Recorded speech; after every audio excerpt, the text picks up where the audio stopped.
While washing your hands is vital, if you're worried about germs on your phone, you can clean it effectively with simple soap and water. Hi, I'm Dr. Lena Sirik. I'm a microbiologist at University College London, and I'm going to show you how to clean your phone. Unplug your phone, turn it off, and remove the case. All the major phone makers warn against using chemicals, hand gels, and abrasive wipes on your device, as this can damage the screen's protective coating. Dampen a microfiber cloth with water and simple household soap.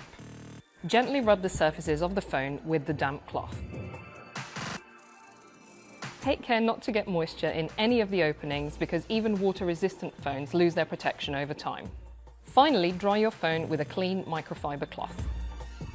Even just using soap and water can effectively remove bacteria and viruses from your phone, and we can test that by using this little device and these swabs. The device gives a reading of relative light units, or RLUs, and that's a measure of the microbial activity on your phone. So the higher the number, the more germs are present. We tested all of these phones and their cases before and after cleaning with soapy water, and they were all significantly cleaner afterwards. On a surgical surface, we'd want to get a figure of 50 or less, and all of our phones and cases had readings lower than that. Just remember, with all of these methods, as soon as you touch your phone, you're going to get germs back onto it. So make sure that you keep washing your hands regularly and thoroughly.